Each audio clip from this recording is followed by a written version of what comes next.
knowledge. It's Friday night, starring Robin. Grab your husband, wife, and kids. It's time for answering questions. I just hope there's no Star Wars round tonight. Robin's quiz. Good evening, everyone, and welcome to this week's quiz. I realised I hadn't plugged my clicker in, which is now going to have to install quickly. This first quiz on a new computer, so hopefully everything's working okay. If you can let me know if you can see and hear me okay, I'd really appreciate that. Just make sure nothing has gone wrong.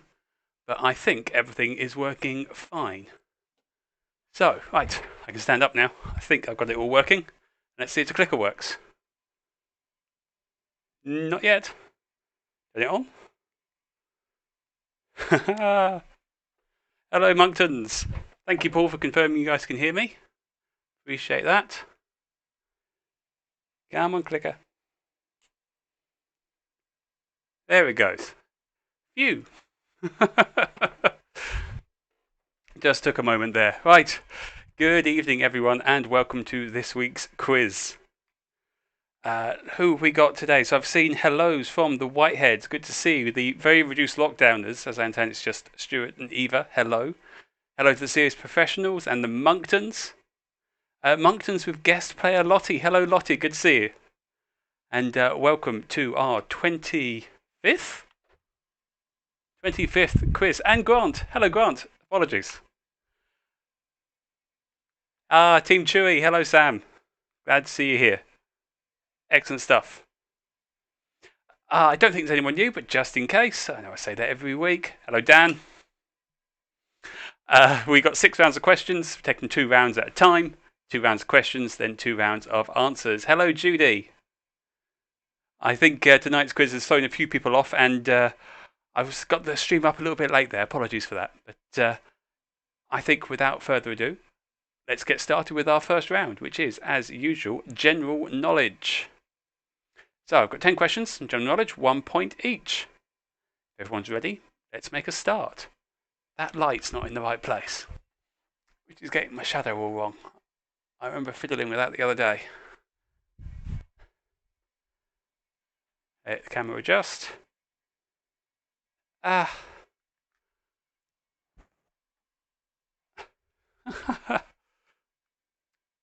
should never change things. Always makes them worse. Now I've got this grainy bit up here. Deary me. I'm going to fix that as we go. Let's start with question 1 in general knowledge. The Mariana Trench, and specifically the Challenger Deep, is the deepest point on Earth. How deep is it to the nearest kilometre? Is it A, 3 kilometres, B, 7 kilometres, C, 11 kilometres, D, 15 kilometres? A, 3, B, 7, C, 11, or D, 15? While I try and get this light right again.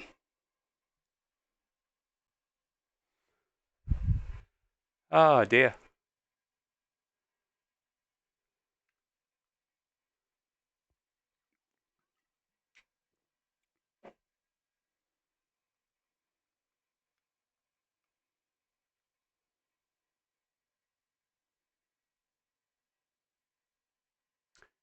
Question number 2. In the film The Terminator, what is the full name of the time-travelling human soldier?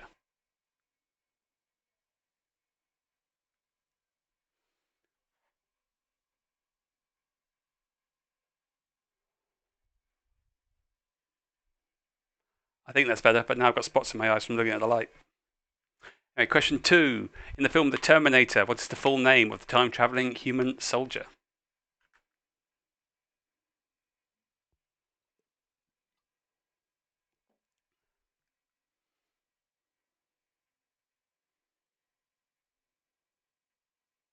Number 3. On which Mediterranean island was Napoleon Bonaparte born in 1769? Was it Sardinia, Mallorca, Corsica, Rhodes, Elba, or Malta? So on which of these Mediterranean islands was Napoleon Bonaparte born in 1769?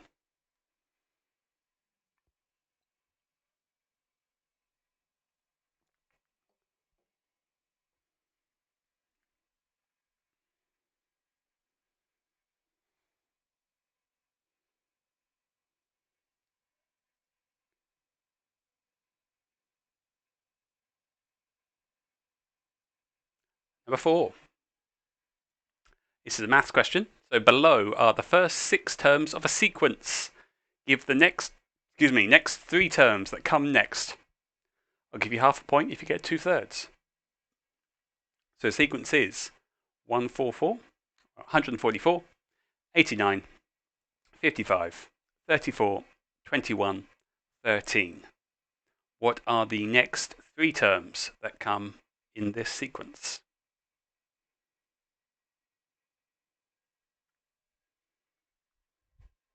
I left my bottle opener on my desk.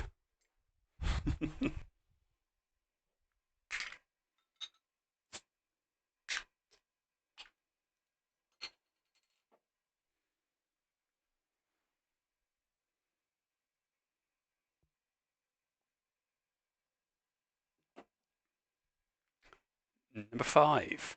Helsinki is one of only 5 capitals of UN member states which begins with the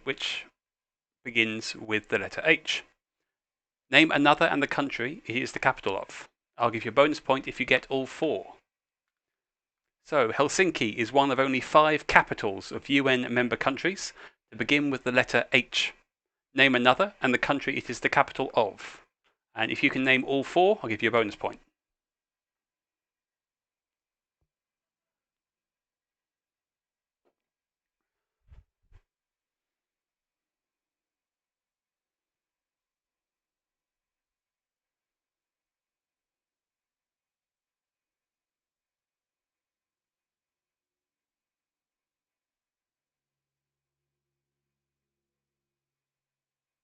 Number 6. The dodo was a flightless bird endemic to a single island. Name that island. I'll give you a half point if you guess either of the next 2 nearest islands. So, number 6. The dodo was a flightless bird endemic to a single island. Name the island. Half a point if you guess either of the next 2 nearest islands.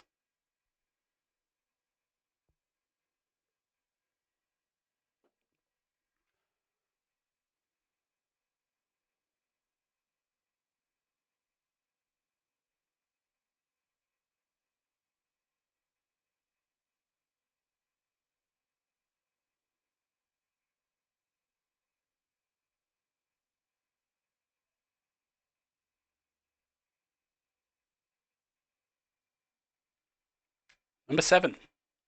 One ring to rule them all, one ring to find them, one ring to bring them all, and in the darkness bind them. The inscription on the One Ring of Sauron from Lord of the Rings describes its power over the other great rings. How many of these other great rings were given to the elven kings? So one ring to rule them all, one ring to find them, one ring to bring them all, and in the darkness bind them.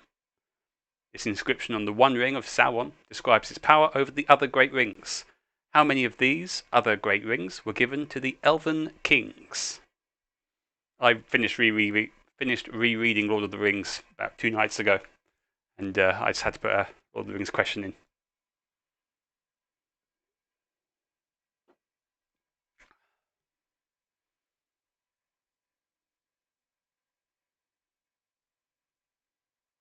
Number 8. In rugby union, how many points is a drop goal worth? Number 8. In rugby union, how many points is a drop goal worth?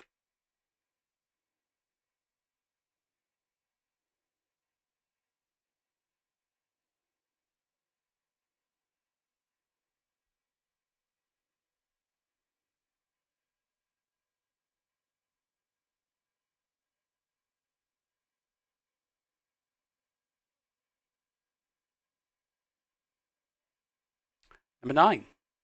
Who wrote the novel Frankenstein? Number 9. Who wrote the novel Frankenstein?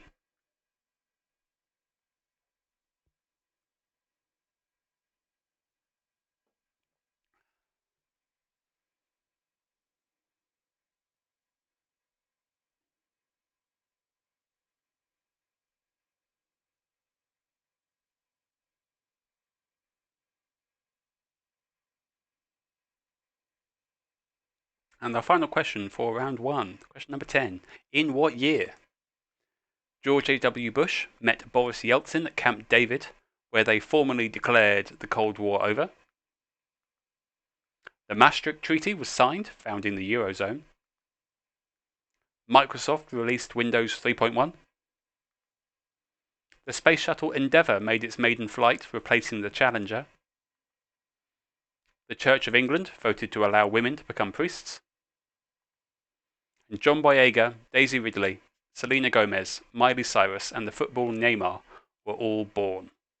So in what year did all of these events occur?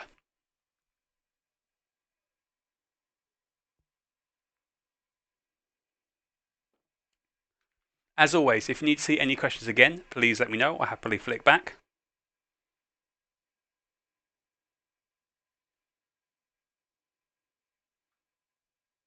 Otherwise, when you're ready, we'll move on to round number 2.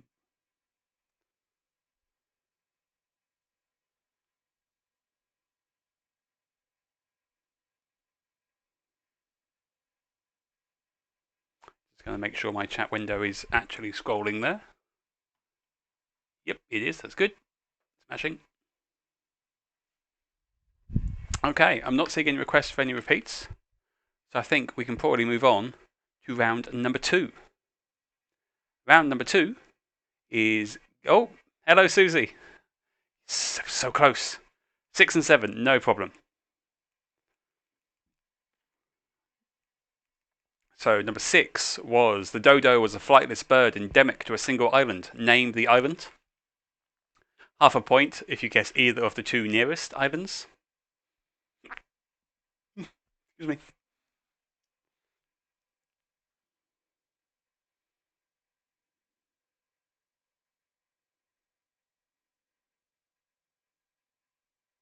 Number 7 was one ring to rule them all, one ring to find them, one ring to bring them all, and in the darkness bind them. The inscription on the One Ring of Sauron describes its power over the other great rings. How many of these other great rings were given to the Elven kings? That was question number 7.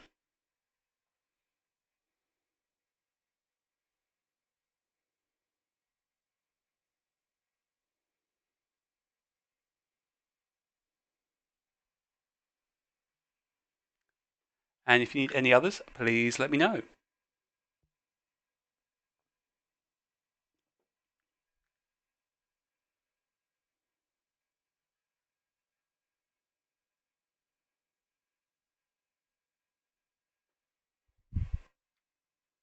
That's all right, Susie. Don't worry about it. No problem at all. There is a delay. And also today, this is the first quiz streaming on the new computer. So it's possible my streaming settings are slightly out. So if things are a little delayed or a bit buggy, then do just let me know. I'm very happy to go back and review things again. So I think with that, we'll take a look at round number 2. Round number 2 is Guess the Voice. I'm going to play 10 audio clips for you. I'll play them each twice. And all you have to do is name the person who is speaking. 10 famous speakers to identify, 1 point each. So here is number 1. No, putting that aside, the fact that you can't explain an observation doesn't lead you to suppose that there's an intelligent civilization building spacecraft. You should leave it at the fact you can't explain what you saw. Human fallibility is probably the likely explanation. That was clip number 1. Let's hear it again. No, putting that aside, the fact that you can't explain an observation doesn't lead you to suppose that there's an intelligent civilization building spacecraft. You should leave it at the fact you can't explain what you saw. Human fallibility is probably the likely explanation. That was clip number 1.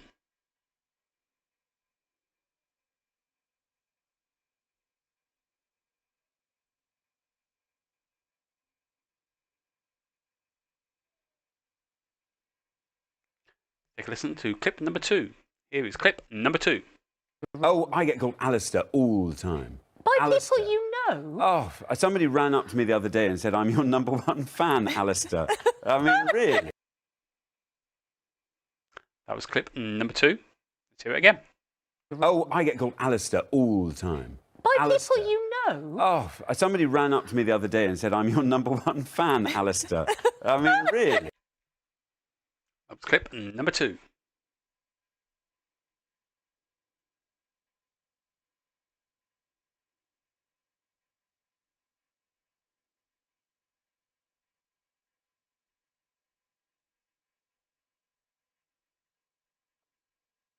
Listen to our third clip, clip 3.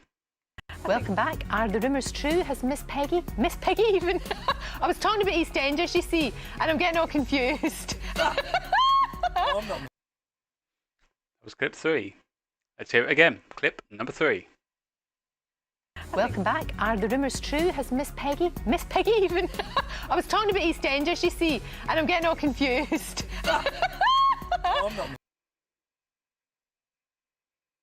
That was clip 3.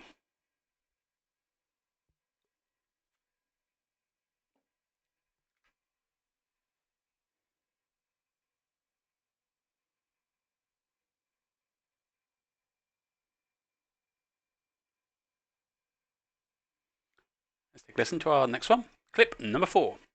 Each of them feeds the other, and if you've spent a long time doing one, it's great to move off to a different rhythm and act as a fortunate in that. You know, they can take their craft and job and put it into different environments. That was clip 4. Let's hear it again. Each of them feeds the other, and if you've spent a long time doing one, it's great to move off to a different rhythm and act as a fortunate in that. You know, they can take their craft and job and put it into different environments. That was clip 4.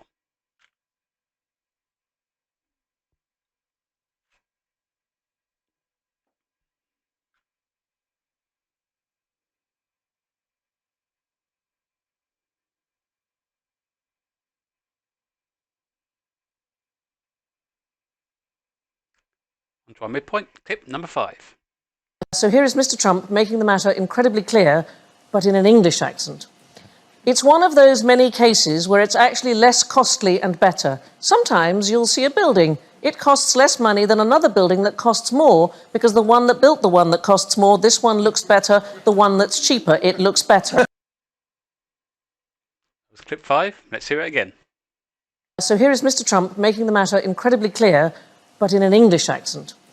It's one of those many cases where it's actually less costly and better. Sometimes you'll see a building. It costs less money than another building that costs more because the one that built the one that costs more, this one looks better, the one that's cheaper, it looks better. That was clip number 5. We were identifying the speakers.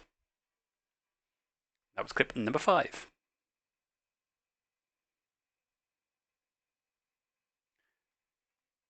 Let's take a look at our next one, clip number 6. Miss the earth so much. I miss my wife. It's lonely out in space.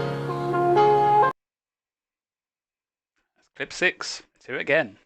Miss the earth so much. I miss my wife. Lonely out in space. That's clip number 6.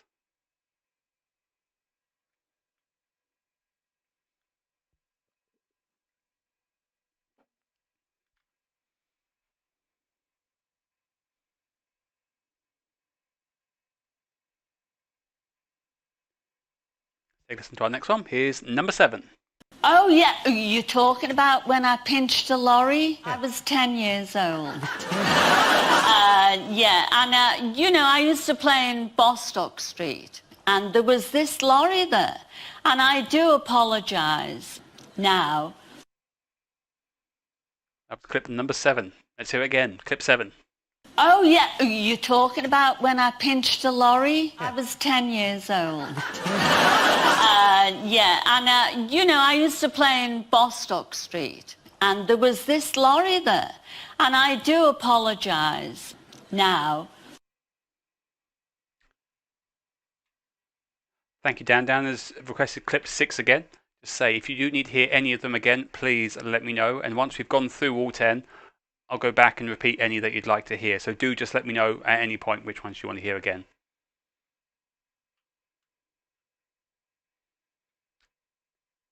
In the meantime, let's take a listen to clip number 8. The line is dealing with chance. Yet I fail to convey the nature of probability itself. And I should have had an accent. That was clip number 8. Do it again. The line is dealing with chance. Yet I fail to convey the nature of probability itself. And I should have had an accent. That was clip number 8.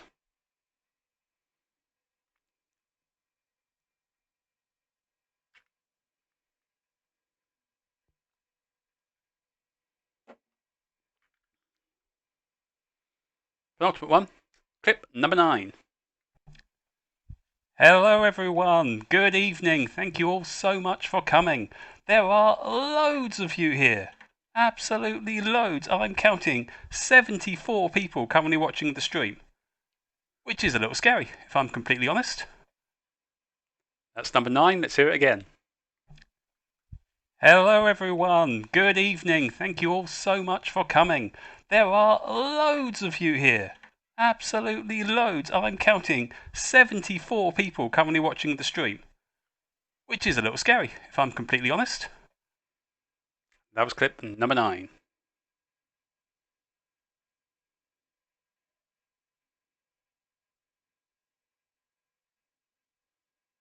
Again, if you want to hear any others, not any others, if you want to hear any of them again, do let me know in the comments and I'll flick back afterwards. But let's take a listen to our final one, clip number 10.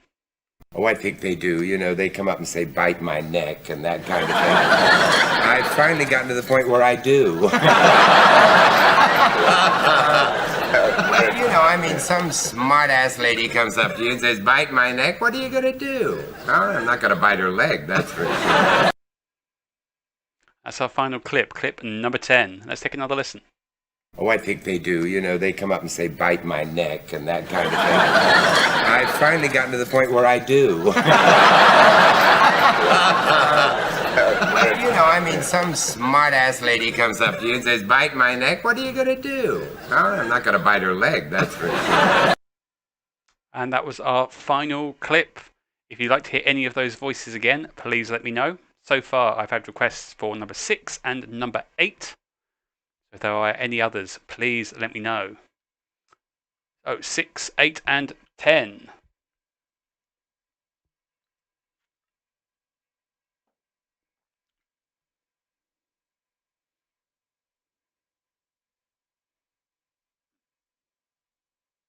Okay, well, we'll start with number 6. Again, I'll play each of them twice.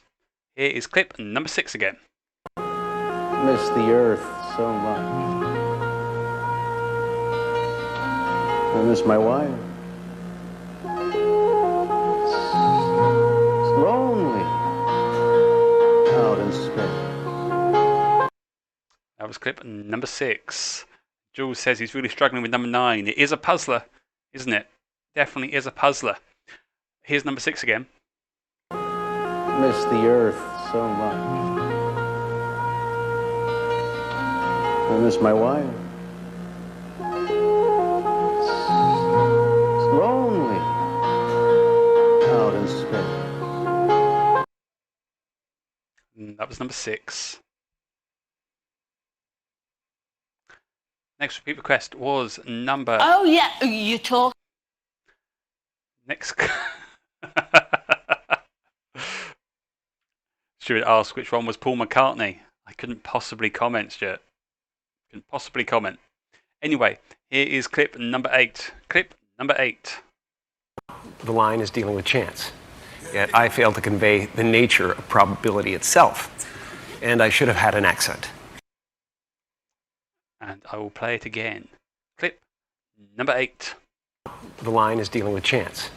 Yet I fail to convey the nature of probability itself. And I should have had an accent. Clip number 8.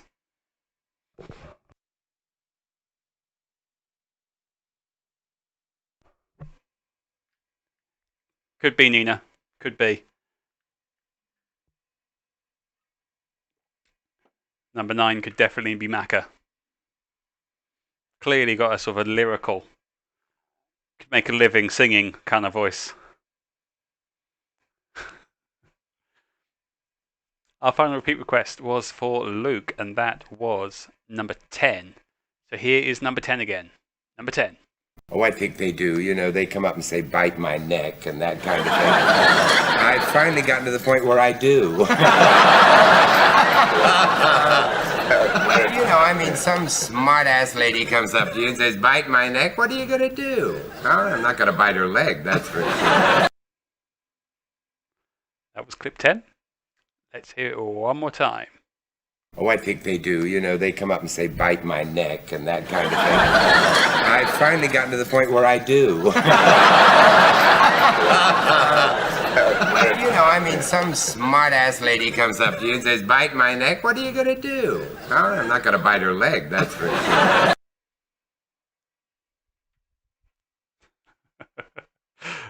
McCartney doesn't get as high as 74 people on his streams. Well. Of course not. They're all here.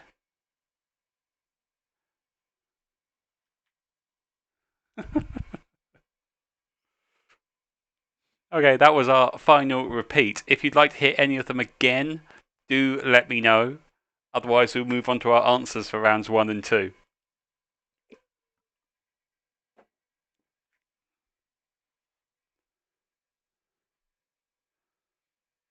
Well, I guess he's not going to have made much from touring in 2020, Nina.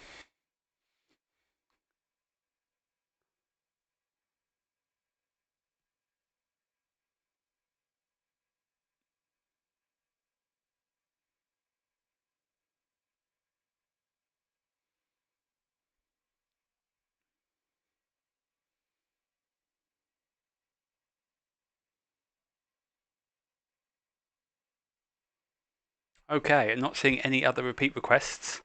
So let's take a look at our answers to rounds 1 and 2. So round 1 was our general knowledge round. Question number 1 was the Marianas Trench. Specifically, the Challenger Deep is the deepest point on Earth, and how deep is it to the nearest kilometre? Correct answer was C, 11 kilometres. It is 11 kilometres deep. Number 2. In the film The Terminator, what is the full name of the time-travelling human soldier? That is Kyle Reese. Did I pick it as C on purpose? No, I did not. So in The Terminator, the time-travelling human is Kyle Reese. Number 3. On which Mediterranean island was Napoleon Bonaparte born in 1769? It was Corsica. There's the famous joke is, oh, can you tell me the nationality of Napoleon Bonaparte? And say, Corsican. And that's why you're all here every other week. Question number 4. Maths. Below are the first 6 terms of a sequence. Give the 3 terms that come next. So the sequence goes 144, 89, 55, 34, 21, 13. The next 3 are 8, 5, and 3. This is the reverse of the Fibonacci sequence.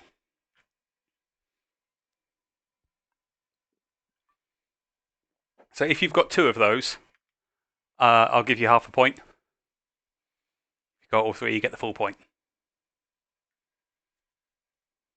Number 5, Helsinki is one of only 5 capitals of UN member countries to begin with the letter H. Name another and the country of its capital. The country it is capital of. Should have had another pass to that question. A bonus point if you get all 4. They are Hanoi in Vietnam, Harare in Zimbabwe, Havana in Cuba, and Honinara in the Solomon Islands. Tough one that, I thought. Tough one.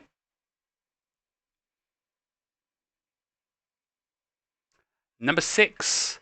The dodo was a flightless bird endemic to a single island. Name the island. Half a point if you guess either of the next 2 nearest.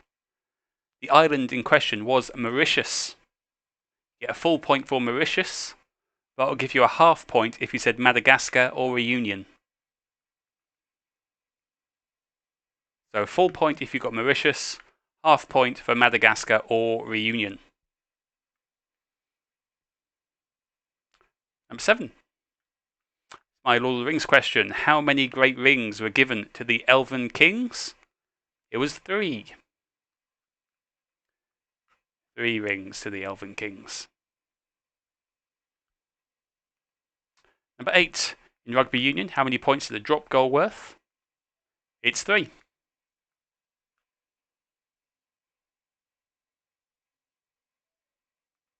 And number 9. Who wrote the novel Frankenstein? That was Mary Shelley. Who wrote Frankenstein? It was Mary Shelley. And final question for round number 1 was, in what year did all of these events occur? All these events occurred in 1992. So I was looking for 1992. Add up your scores from the first round. Let me know in the comments how you've got on. And we'll have a look at round 2.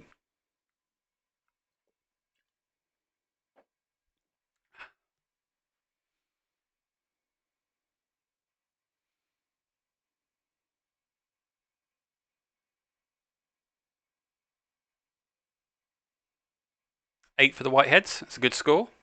Reduced Lockdowners with 9 out of 10, very good score.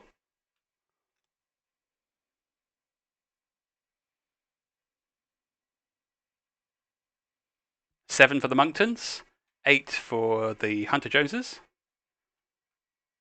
7 for Team Chewy, 10 out of 10 for the CS Professionals. Very well played.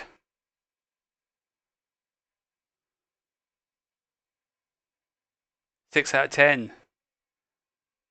It's the taking part that counts. Well played, Luke. Absolutely the spirit. And a 10 out of 10 for the Edmondses as well. Wow, very well played. Good scores.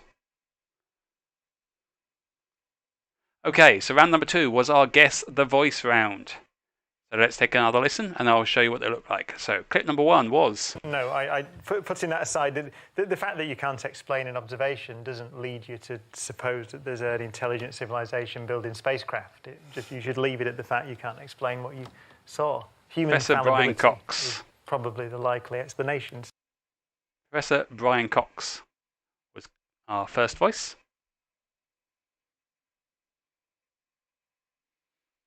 Clip number 2. Oh, I get called Alistair all the time. By Alistair. people you know? Oh, somebody ran up to me the other day and said, I'm your number 1 fan, Alistair. I mean, really? Alistair Armstrong. Sorry, Alexander Armstrong. Alexander Armstrong. Clip number 2. Clip 3. Welcome back. Are the rumours true? Has Miss Peggy even? I was talking about EastEnders, you see, and I'm getting all confused. A bit unfair, this one, in that the preview just shows Miss Piggy. It is Lorraine Kelly. It's not Miss Piggy, it's Lorraine Kelly who was speaking. Clip number 4. Each of them feeds the other, and if you've spent a long time doing one, it's great to move off to a different rhythm, and actors are fortunate in that. You know, they can take their craft and job and put it into different environments. The late, great Alan Rickman.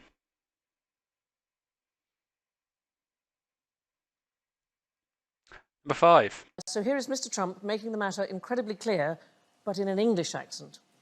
It's one of those many cases where it's actually less costly and better. Sometimes you'll see a building. It costs less money than another building that costs more, because the one that built the one that costs more, this one looks better, the one that's cheaper, it looks better.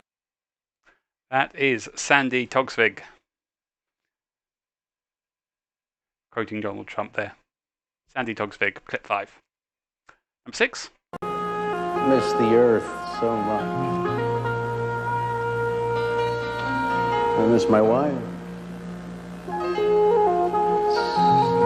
It's lonely out in space.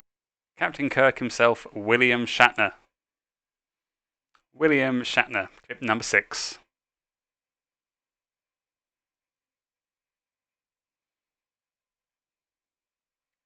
Number 7. Oh, yeah. You're talking about when I pinched a lorry? I was 10 years old. Yeah, and, you know, I used to play in Bostock Street, and there was this lorry there. And I do apologise now.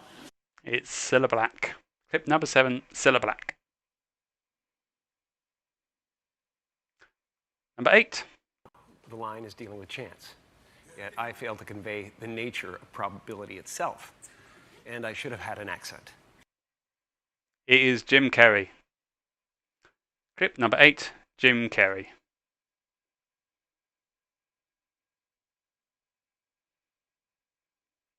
And number 9, I hope you all got. Hello everyone, good evening. Thank you all so much for coming. There are loads of you here. Absolutely loads. I'm counting 74 people currently watching the stream. Which is a little scary, if I'm completely honest. It's me. That is from the first all-combined quiz way back in April 2012, and I couldn't resist. Most handsome person we've ever had. Clip number 9, me. Clip number 10, final one. Oh, I think they do. You know, they come up and say, bite my neck and that kind of thing. I've finally gotten to the point where I do. You know, I mean, some smart-ass lady comes up to you and says, bite my neck, what are you going to do? Oh, I'm not going to bite her leg, that's for sure. It is Vincent Price. Clip 10 of Vincent Price.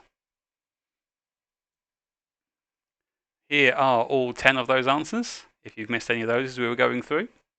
Add up your scores. Let me know what your total is at the end of round number 2. David's team on 17 out of 20. Excellent. Susie's team, clean sweep that round, 18. Moncton's clean sweep. Fantastic. Joint first currently, reduced lockdowners also with 18. Moncton's are on 17, just one behind.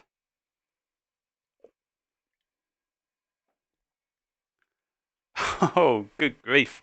The CS Professionals with another clean sweep. They are on 20 out of 20. Luke Hayes' team, 7 out of 10. Well played. 8 for the Edmondses, 18 out of 20. So if I'm counting that right, we have 3 teams on 18, 1 on 20, 2 on 17, and Team Chewy on 16. It's all very close. Very well played, everyone. Excellent stuff. Let's take a look then at our third round. Round number 3 is Terry Pratchett's Discworld. Requested many times. I finally got round to writing one. So 10 questions all about the Discworld. 1 point each. Question number 1. What is the title of Pratchett's first Discworld novel, published in 1983? So question number 1. What is the title of Pratchett's first Discworld novel, published in 1983?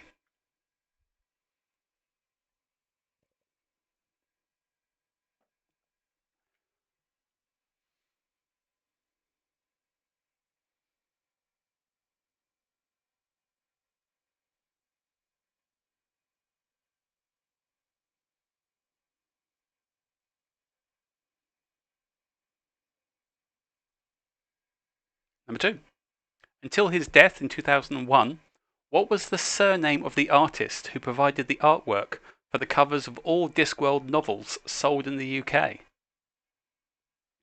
So until his death in 2001, what was the surname of the artist who provided the artwork for the covers of all Discworld novels sold in the UK? Very distinctive covers on the Discworld books.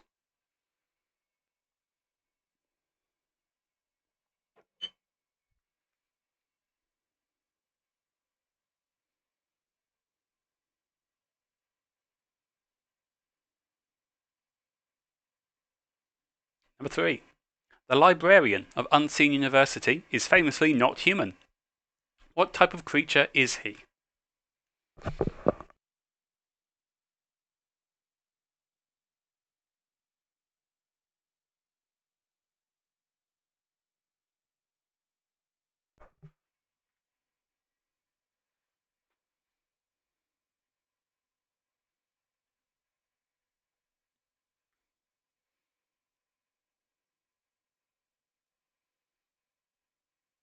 Question number 4. Below, I'm going to show you the covers to the Discworld book, which has been voted the best at goodreads.com. But what's the name of the book? Here's the titles. The covers. So these are 3 different covers, 3 different editions of the same book. What is the title of this book?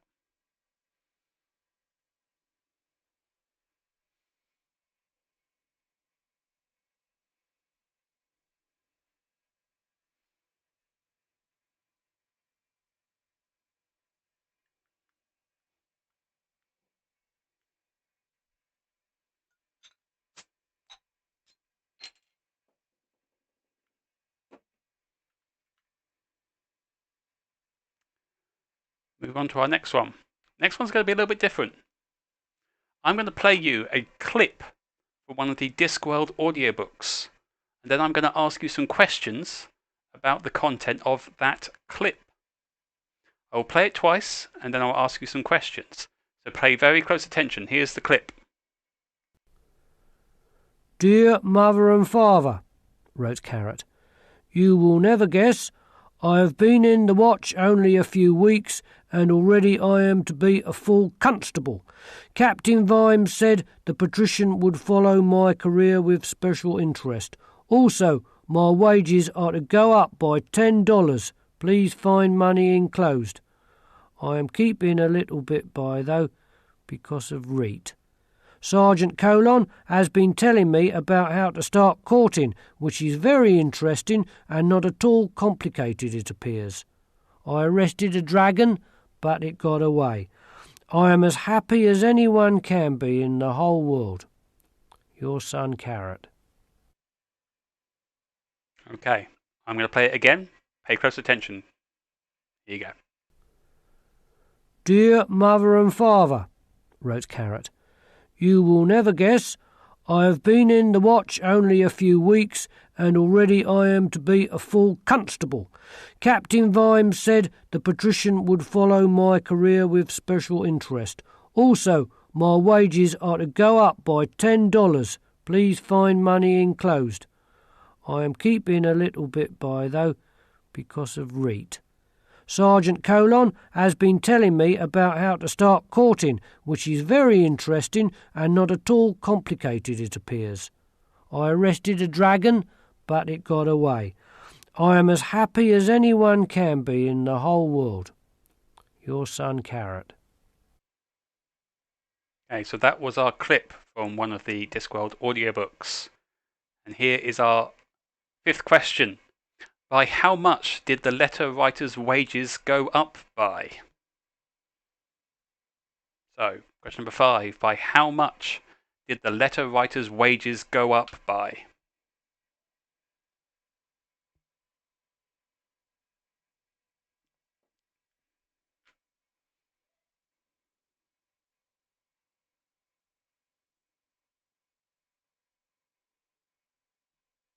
Number 6. Who has been teaching the writer about courting? So number 6. Who has been teaching the writer about courting?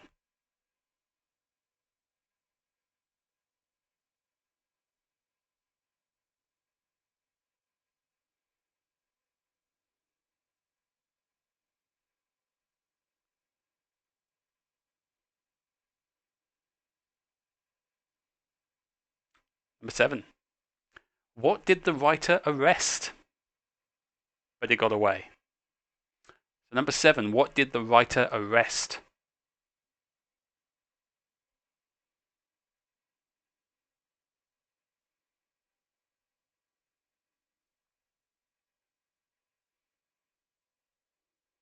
And final one for the clip. Number 8. Who is the real world narrator? So who was reading that clip? Sneaky extra voice there to identify.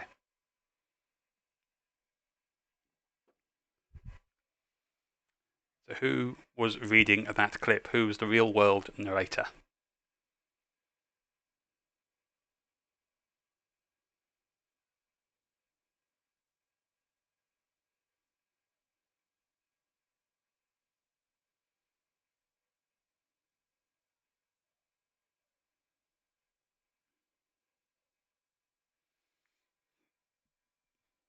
On to our final slide then for our Discworld round.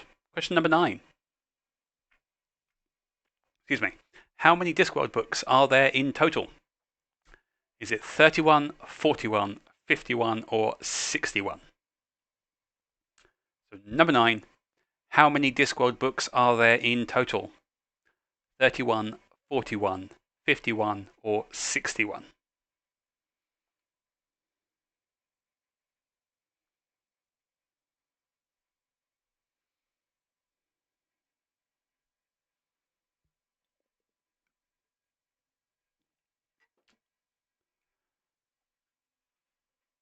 Let's go with novels, Paul.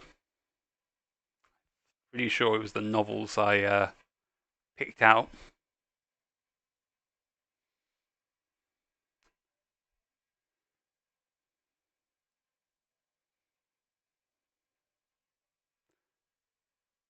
Final question, number 10.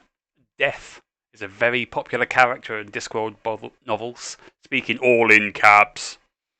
What's the name of his adoptive granddaughter? Is it Escarina, Isabel, Susan, or Magrat? Number 10. Death is a very popular character in Discworld novels, speaking all in caps. What's the name of his adoptive granddaughter? Is it Escarina, Isabel, Susan, or Magrat?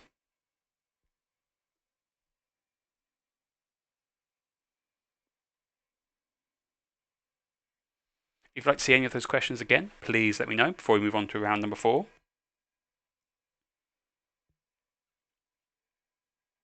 Obviously, I won't play the audio clip again. I will show you the questions if you'd like to see them.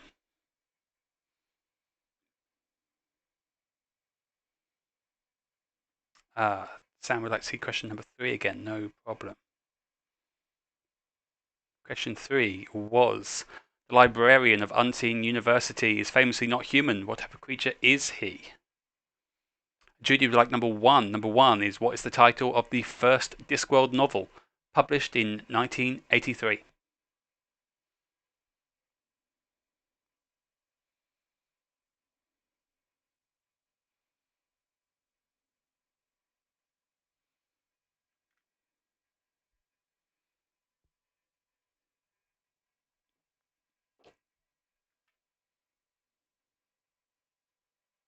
Any other repeats, please let me know.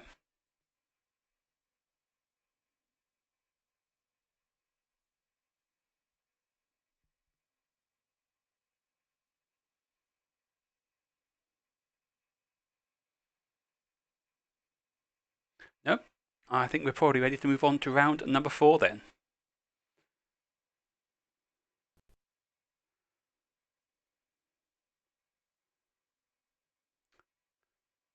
So round number 4 is catchphrase. Yes, your favourite old TV show is back. Just say what you see. I'm going to show you 10 pictures and I want you to identify the catchphrase that it is showing. So here we go. Catchphrase number 1.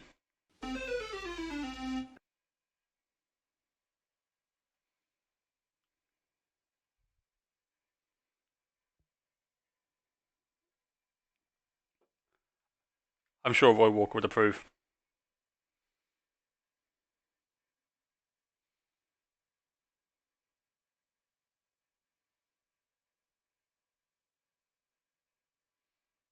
Do you win £100? Afraid not, Sean. All of these images are kindly provided by the Catchphrase card game, which Shelley and I have played. Good fun.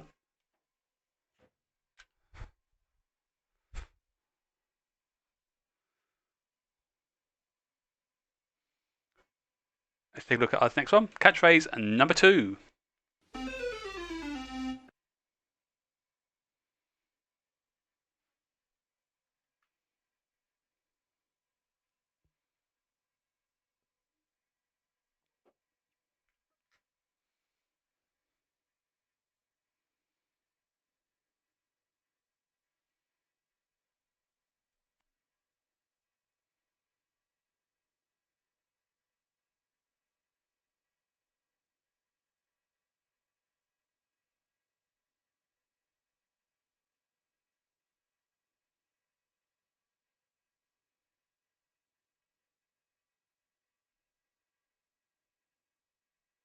On to number 3.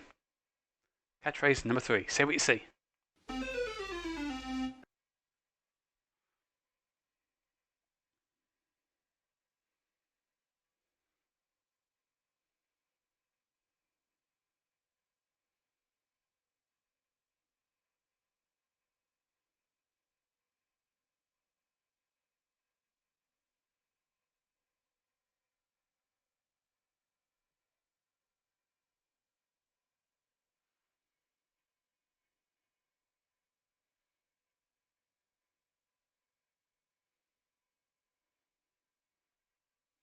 Okay, let's take a look at number 4.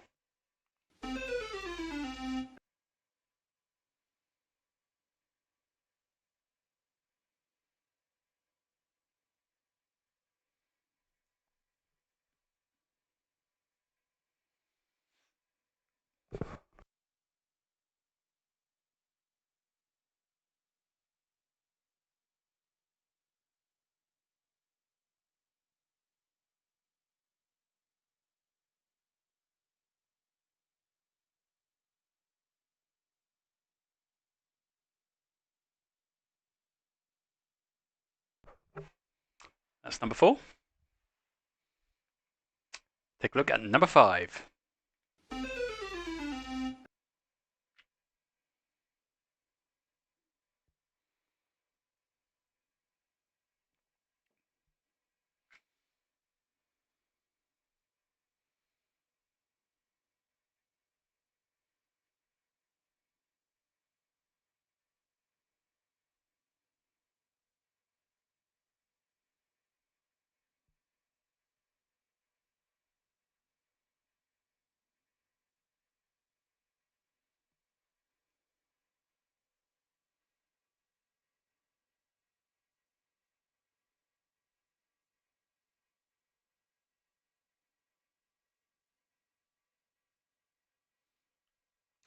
Number 6.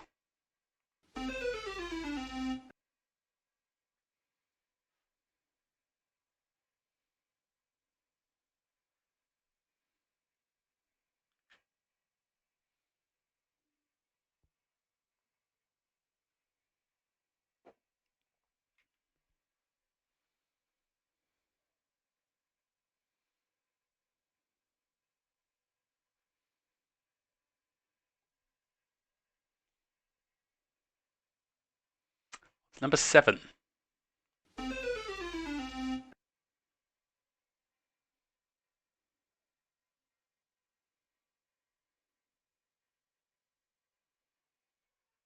Can we see number 4 again if repeats is a thing? Repeats is of course a thing. If you want to see any of them again, do let me know. Yep, at the end, Paul, I will go back to number 4.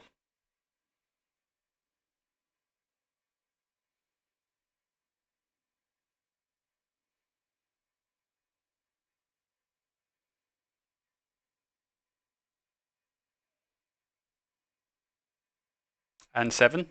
No problem. This is 7. But we will come back again via it, Judy, don't worry. Let's take a look at number 8. Sorry, 6. That does make more sense. I was thinking 7 was on screen. But yeah, 6, no problem. This is number 8.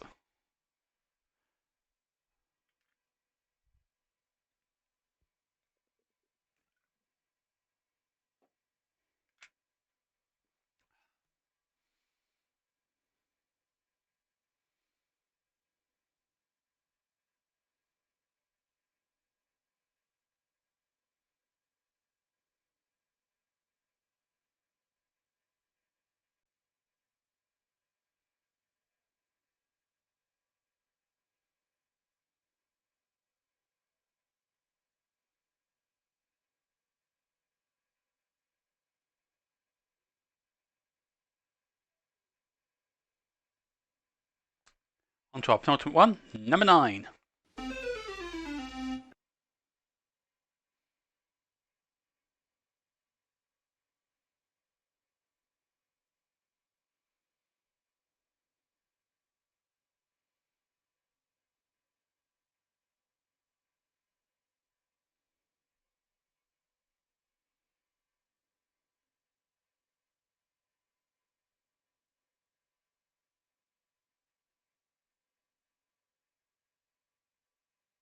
And our final one, number 10.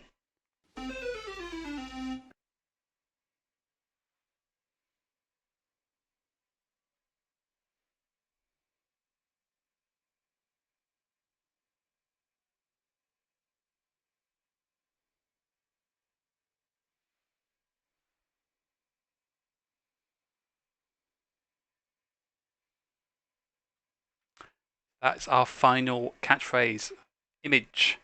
We've got 2 repeat requests, number 4 and number 6.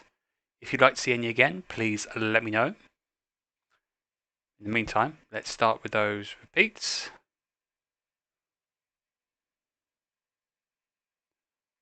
So 4 was...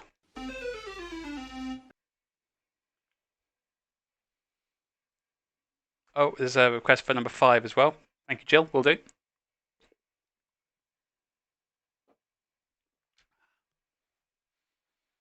So here's 4.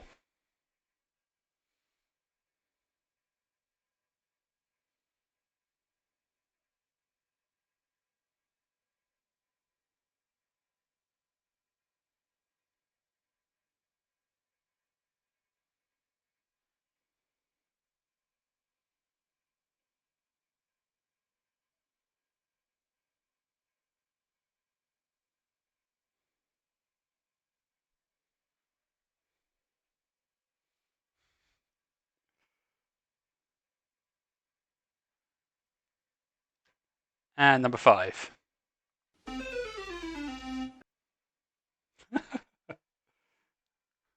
Paul says, oh my god, I've never felt so foolish, like being hit with an anvil. Here you go, Jill. Here's number 5.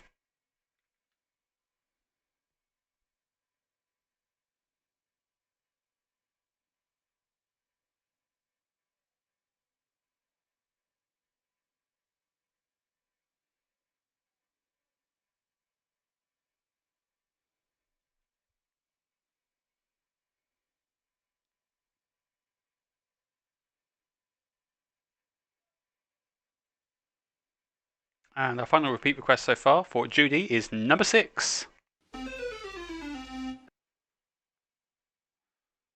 Also for Sam. Here you go, Sam. That was timely.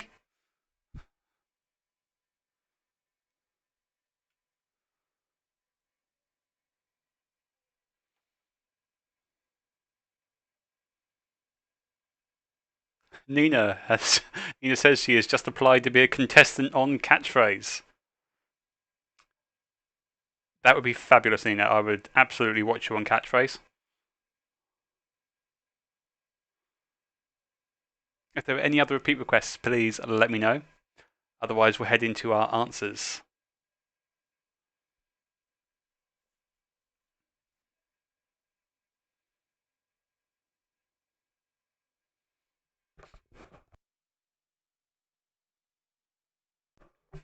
Sam would like number 8. Oh. Sorry, Sam, I completely misread that. I thought that said 6. I really should put my glasses on. So number 8 is... Very sorry, Sam.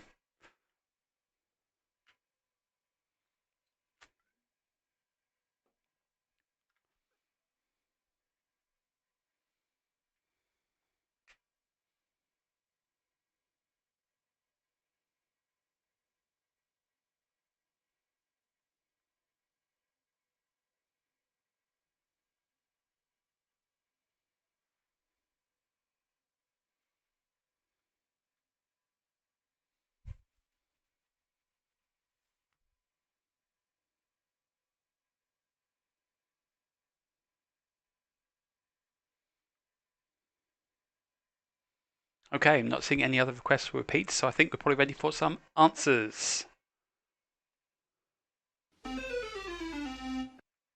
Let's just hear that sound effect one more time.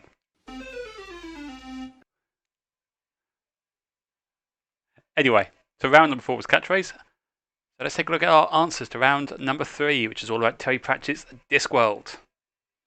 Question number 1.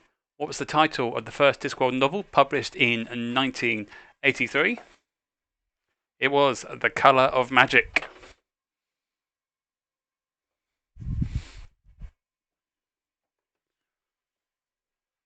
Question number 1, The Colour of Magic.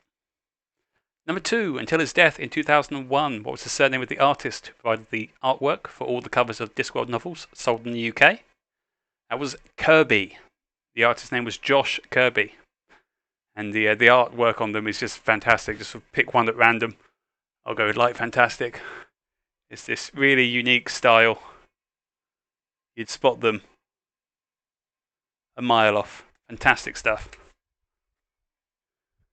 The book looked like it came from L-Space. Thank you, Paul. Yep, L-Space is just there. This is my miniature library just here, which consists of Terry Pratchett, Lord of the Rings. That's about it.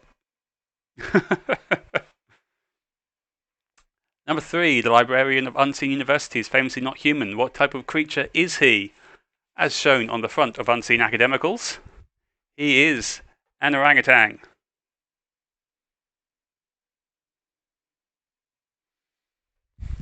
Number 3, an orangutan.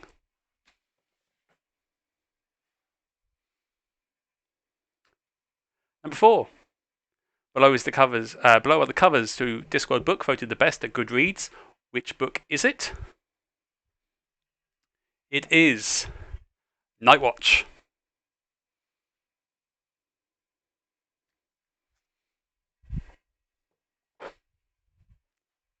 One of my favourites, one of the Guards books. Number 4, Nightwatch.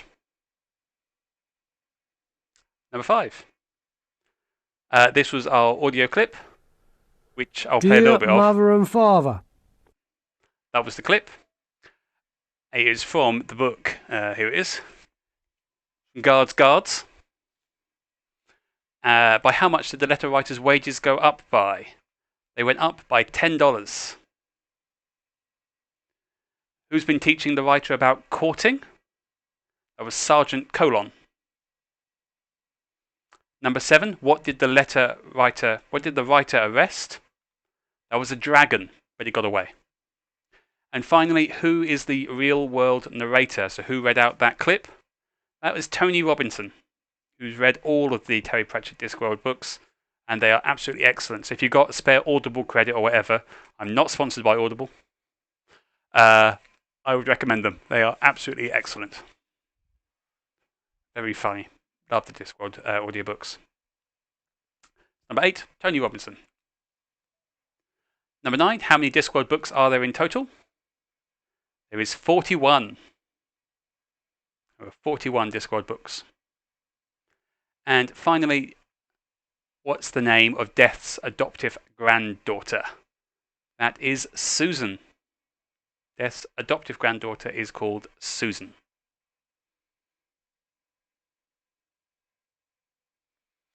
So that was our Discworld round. Add up your scores.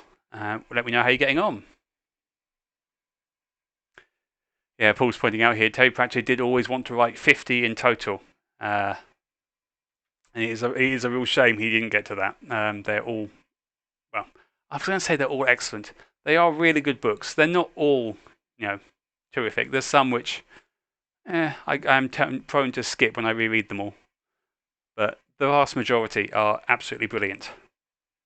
So let's see those scores. 9 out of 10 for the Monktons of that round. Another clean sweep for the Serious Professionals, sitting on 30 out of 30. Ooh, excuse me. If I'm a fan, I should check out Grant Dwayne Hickerbottom's books. I've never heard of Grant Dwayne Hickerbottom. Stuart, tell me more. Because as Shelley will tell you, I am absolutely terrible when it comes to reading new books. I just reread the same things over and over again. So I will take recommendations. Stu got 9 out of 10. The rest of us have never heard of Discworld. 10 out of 10. Whitehead, 7 out of 10, and never read any of them. Well, in which case, all I can say, David, is if you've got even the slightest interest in that sort of book, and they are sort of comedic fantasy books, I would thoroughly recommend them. They are some of my favourites. I wish I could read them for the first time again. That would be terrific. 9 out of 10 for the Edmondses. They're on 27 out of 30. Team Chewy, 25 out of 30. Whitehead, 24 out of 30. Moncton's 26. Susie Jones, 25. Fantastic. So Dwayne Hickerbottom and the War Boots of Doxville, and Dwayne Hickerbottom and the Journey to the Centre of the Birth. Fair enough, David. Each to their own. 28 out of 30 for the reduced lockdowners. Excellent stuff. It's all very close still. I'll have a look at those, Stuart. I'll check them out. So round number 4 was our catchphrase round. Let's see what they were. Nina is strong, is confident. She thinks she's stormed this. So let's see how she's got on. Number 1 was, say what you see. It is snail mail. Catchphrase number 1, snail mail. Number 2, toad in the hole. Catchphrase number 2, toad in the hole. Number 3, I like this picture, it's my favourite picture. A safe pair of hands. Catchphrase number 3, a safe pair of hands. Number 4, this one caught a few people. The guy on the left is old hat. Number 4, old hat.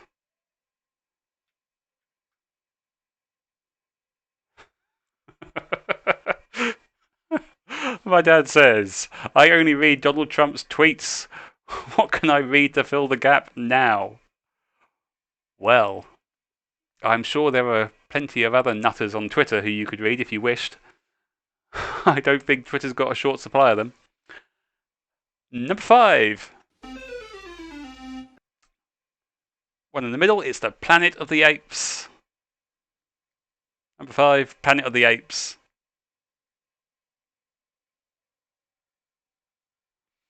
Number 6. Moving from left to right, or from rags to riches. Number 6, from rags to riches.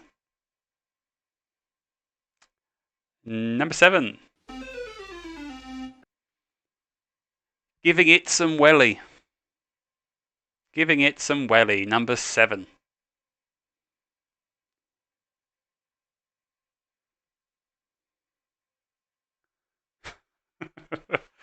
The comparison of Donald Trump's tweets to the ingredients on the back of a shampoo bottle, which my dad correctly identifies as a bit highbrow by comparison. Nina says that he'll be starting his own social media platform soon, and a good riddance to him. Not that I'm on Twitter. You can keep that if he wants. Anyway, number 8. Fever pitch. Number 8, fever pitch. Number 9.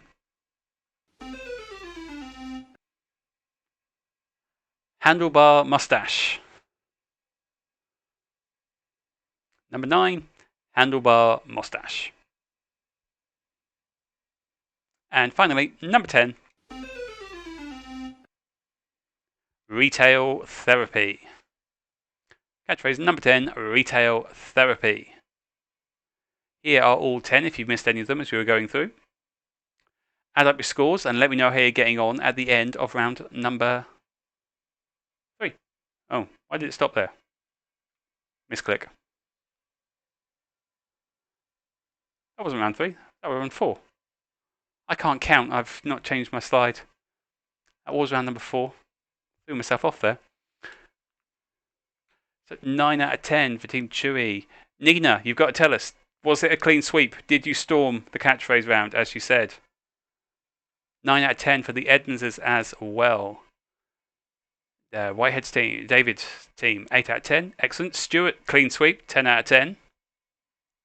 9 out of 10 for the CS Professionals. They've dropped their first point, which with the Lockdowners clean sweep puts them just 1 behind. So CS Professionals on 39.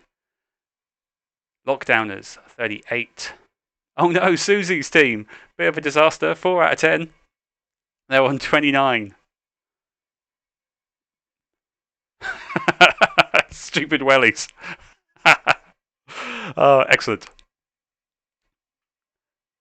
Nina says, seriously, I'm going on to catchphrase. Fantastic. So, looking at our totals then, in the lead we had Sears Professionals on 39, Lockdowners on 38. Then we have Joint, Monktons and Edmondses both on 36. Oh, the real Hazes have joined us from Belgium. Fake Hazes may get some more points. Excellent stuff. Hello to Belgium.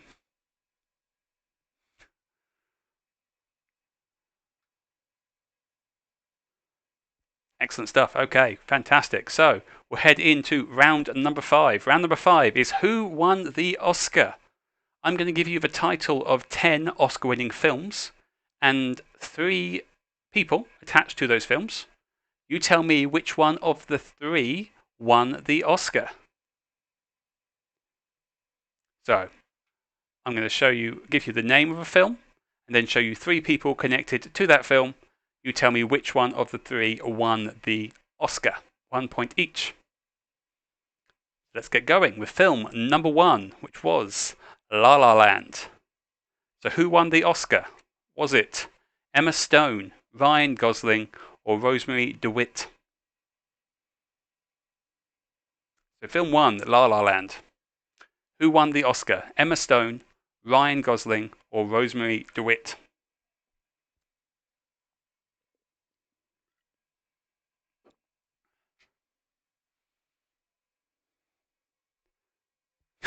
Do we have to fill in forms to communicate with Belgium?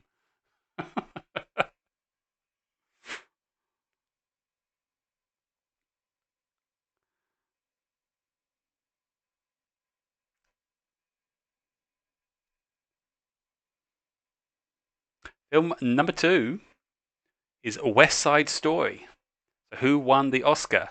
Was it Natalie Wood, Rita Moreno, or Richard Beymer? So the second film, West Side Story. Who won the Oscar? Was it Natalie Wood? I'm in the way. Richard. He's there. Richard's here. Hello, Richard. Who won the Oscar from West Side Story? Was it Natalie Wood, Rita Moreno, or Richard Beymer? Rita Moreno.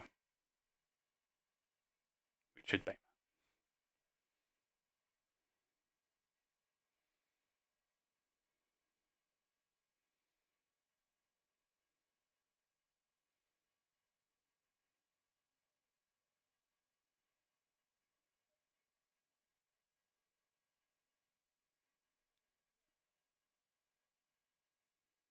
Okay, as always, I can come back if you need to see any of them again.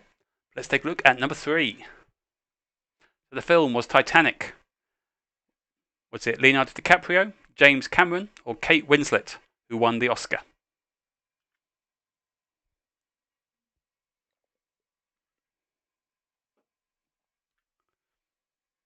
So film number 3, Titanic. Leonardo DiCaprio, James Cameron, or Kate Winslet who won the Oscar?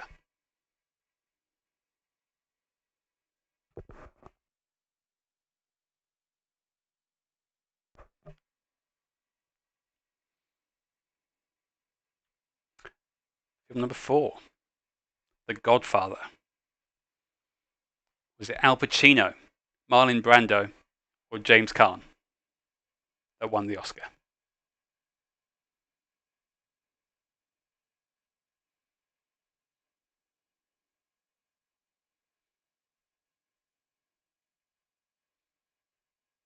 So film number 4, The Godfather.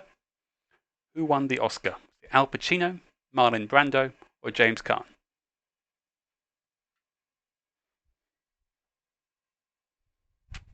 You're right. There's a typo there, Stuart.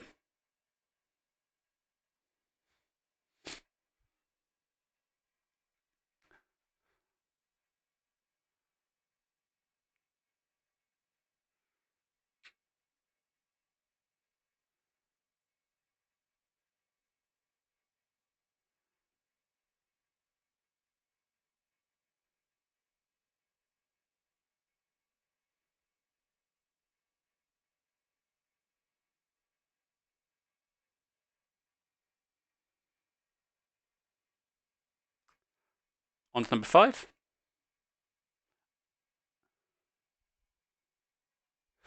a much longer nose than you think.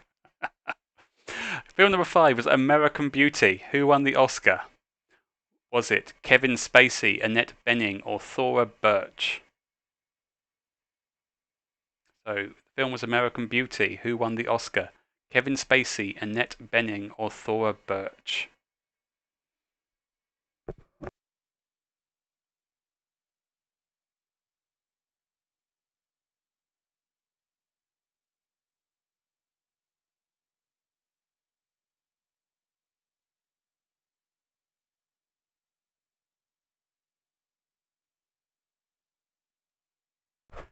I think Marlon Brando was in The Codfather. Very well played, Stuart.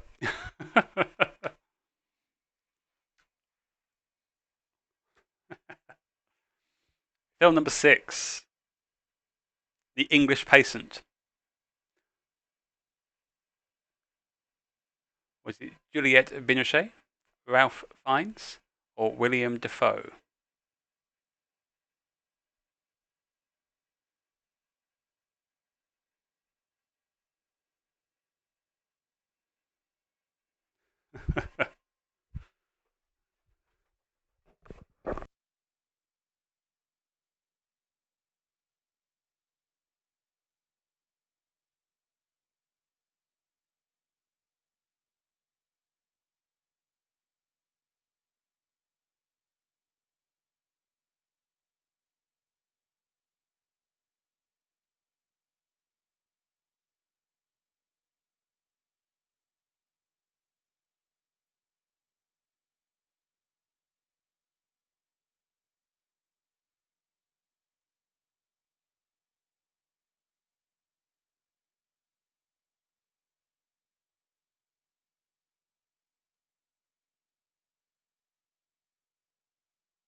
The thing I spotted, just that you all know, is that where we had the film was The English Patient, I have a tendency to copy my slides over. And what I've failed to do in this case is change the slide on the next, change the film title on the next slide, which would mean it wouldn't make any sense whatsoever. So I have to just go and quickly correct that. Sorry about this, bear with me.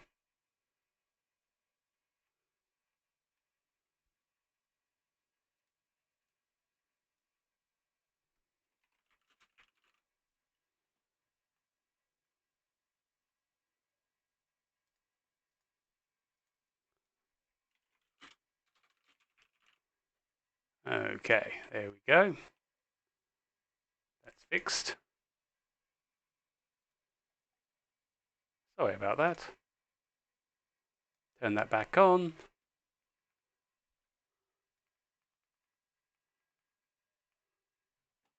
And bring it back. There it is. Right, bring that back up. Yeah, I appreciate I was on mute. I forgot to lower my mic. Very sorry, everyone. Cock up on my part. Number 7, The King and I. Was the Oscar won by Yul Brynner, Deborah Kerr, or Walter Lang? So who won the Oscar for The King and I? Yul Brynner, Deborah Kerr, or Walter Lang?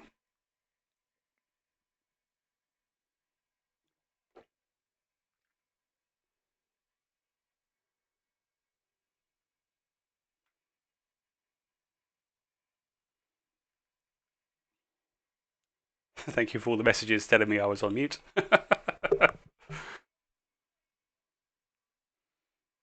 Question number 8. The film was The Hurt Locker.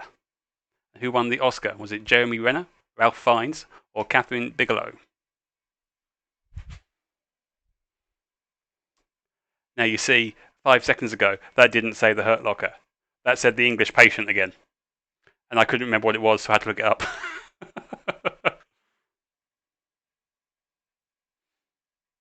So who won the Oscar in The Hurt Locker? Jeremy Renner, Ralph Fiennes, or Catherine Bigelow? Film number 8.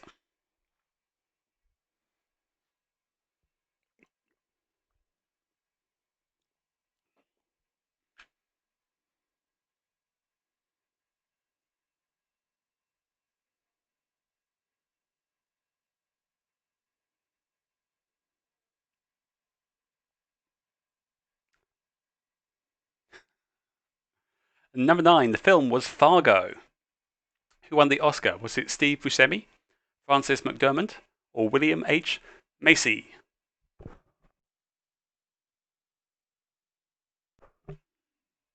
And if anyone's getting ice cream, please can you bring one to me? I'm particularly fond of the Cadbury button ones at the moment. They're very tasty. Or maybe a Smarties one. They're always good too.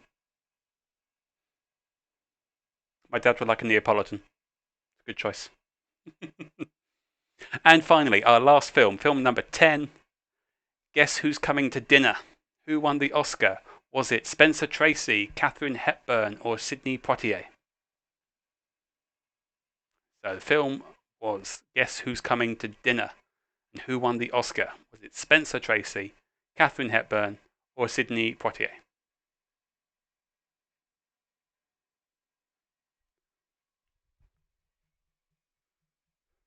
Jules says, ice cream, it's -5 out. It's quite warm in here. Got the lights on.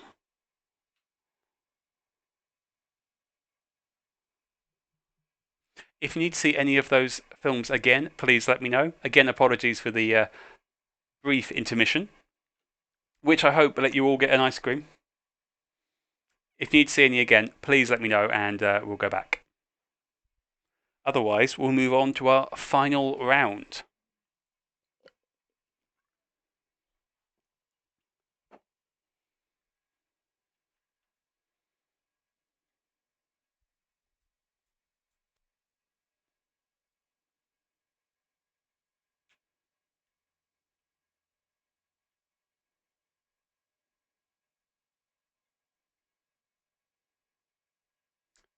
Okay, I'm not seeing any requests to see any again.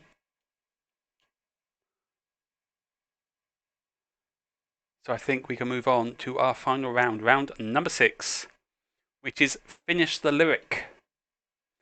I'm going to play you a clip from 10 songs, which will be abruptly cut off. 1 point for each one that you can get. I will also give you the lyrics. What you need to do is finish the lyric. So give me how the line ends. I'll play each one twice. Again, as always, if you want to hear them again, let me know. So let's get started with lyric number 1. Oh, baby, baby, I shouldn't have let you go. And now you're right up. So lyric number 1. Let's hear it again. Oh, baby, baby, I shouldn't have let you go. And now you're right up. So tell me how the lyric ends.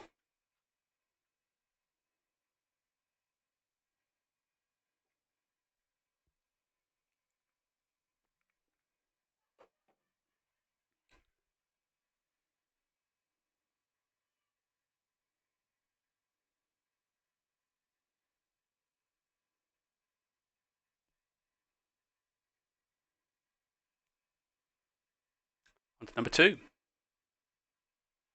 And I thought, oh my God, look at that face. You look like my next.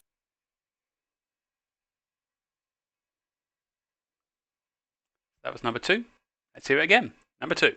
And I thought, oh my God, look at that face. You look like my next.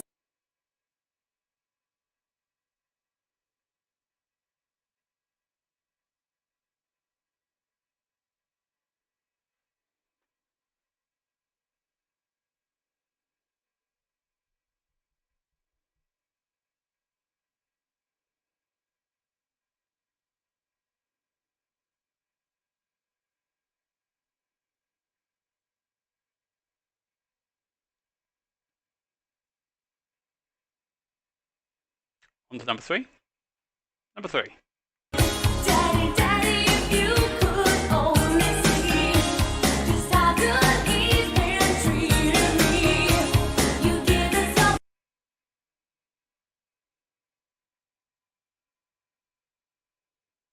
That was number 3. Let's hear it again. Daddy, Daddy, if you could only see just how good he's been treating me. You give us some.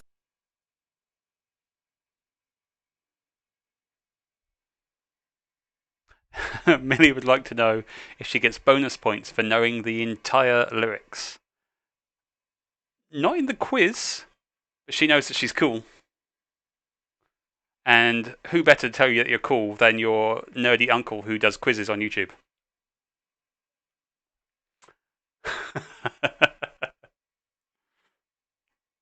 You've got to be pretty cool to pull off a bright orange t-shirt with a giant question mark on. Anyway, number 4. Number 4. Always, I know you'll be at my show, watching, waiting. Let's hear it again. Question number 4. Always, I know you'll be at my show, watching, waiting.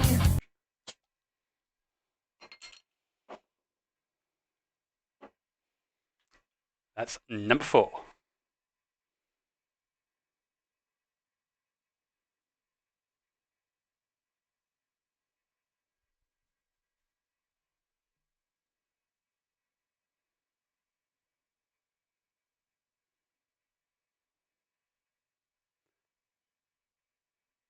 I've only got songs from this century. I'll just to say, question number 3 and question number 4 are both from before 2000. Question number 5 sounds like this. Strange, but it's true. Hey, I can't get over the way you love me like you do, but I have to be sure when I. Also from the last century. Let's hear it again. Number 5. Strange, but it's true. Hey, I can't get over the way you love me like you do, but I have to be sure when I.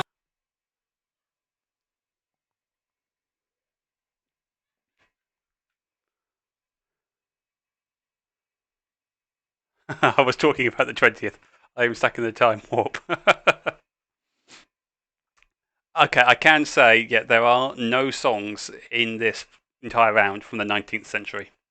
It's just hard getting the clips, if I'm honest. There's not that many recordings. Although I will be honest, when I was putting the Guess the Voice round together, I did very nearly put Benjamin Harrison in, who was the first American president who we have an audio recording for. David is now in drag doing the vacuuming. Same as every Friday night then, Nina. He can pull off the leather miniskirt. Impressive. Good legs. Number 6. Number 6 sounds like this.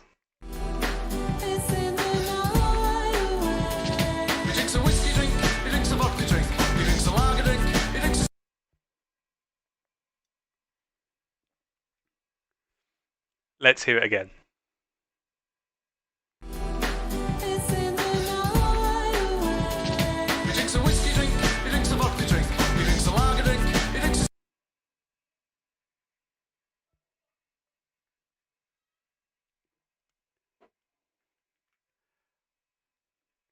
My dad has requested a video of David hoovering in drag.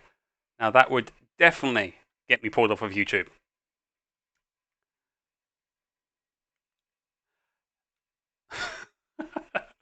On to number 7. Here is number 7. It's Robin's quiz. Starring Robin, got a green screen and a PowerPoint with. So it's number 7. Let's hear it again. It's Robin's quiz. Starring Robin, got a green screen and a PowerPoint with.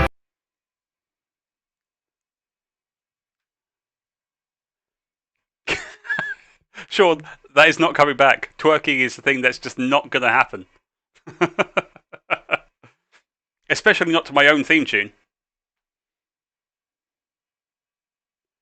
Thanks again, Lewis.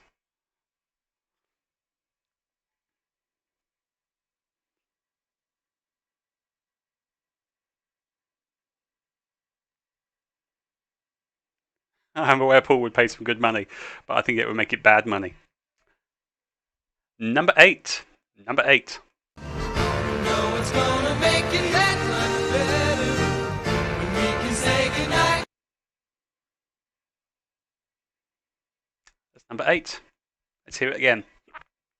Ooh, excuse me. Number 8. know it's gonna make it that much better when we can say goodnight.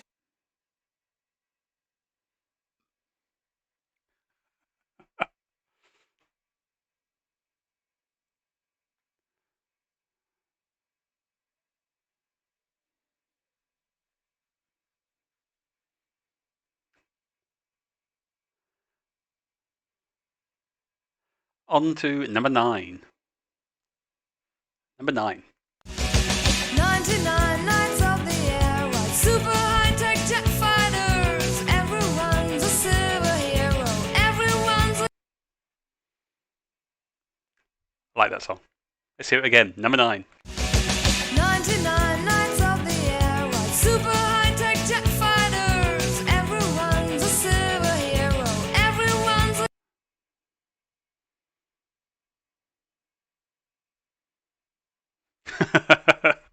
Who says, thank God number 9 is the English version. I did consider using the German version. I did think that would have been entertaining.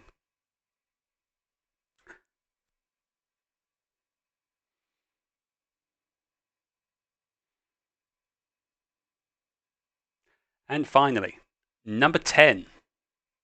To the place I belong, West Virginia.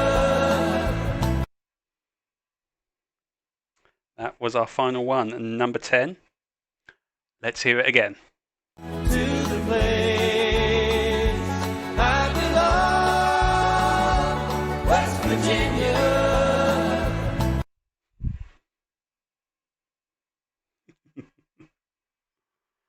If you need to hear any of those again, please let me know and I'll happily go back and play them again.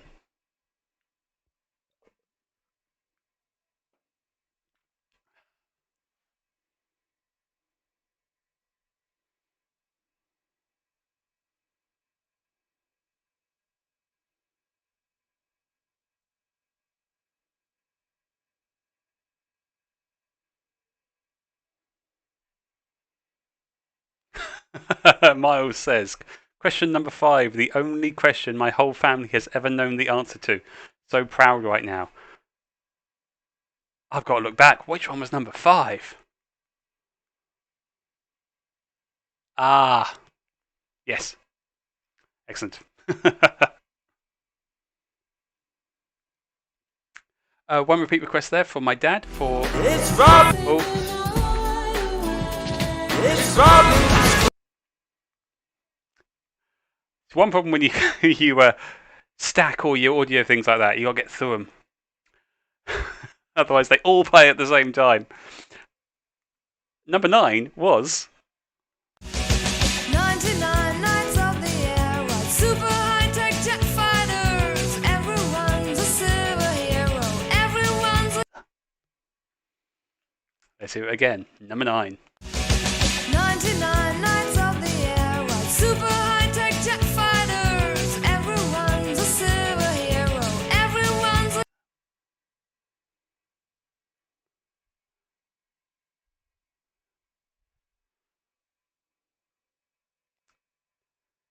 That was number 9 again. If anyone needs to hear any of them again, please let me know. Otherwise, we'll move on to our answers.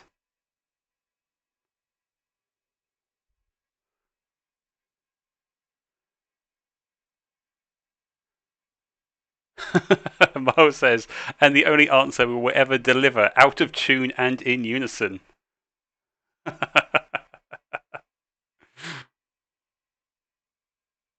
Excellent stuff. Okay, I'm not seeing any other repeat requests. So shall we have a look at our answers then to round 5 and 6? We just have to play this once more because it's easier. To the place I belong, West Virginia.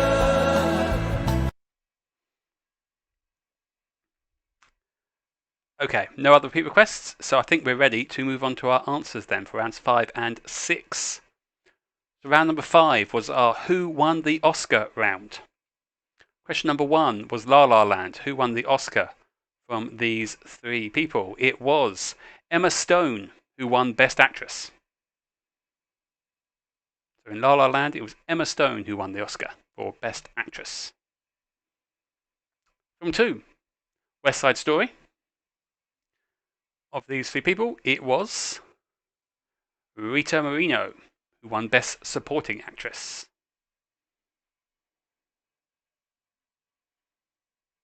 So Rita Moreno. Number 3 was Titanic. And the Oscar was won by James Cameron as Best Director.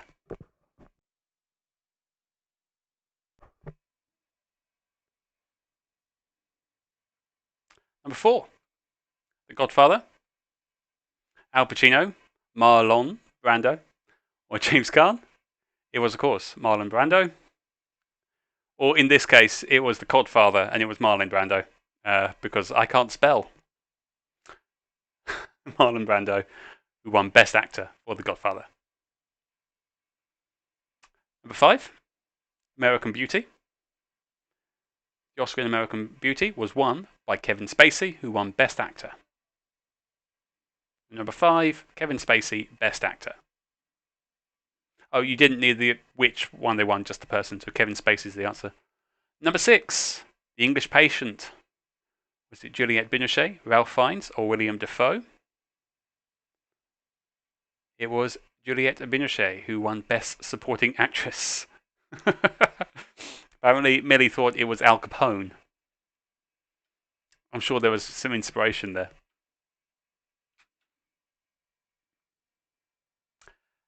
Number 7, The King and I, where the Oscar was won by Yul Brynner, who won the Best Actor. So Yul Brynner was the answer for number 7. Number 8, The Hurt Locker. Changed it here as well. Jeremy Renner, Ralph Fiennes, or Catherine Bigelow? It was Catherine Bigelow who won Best Director.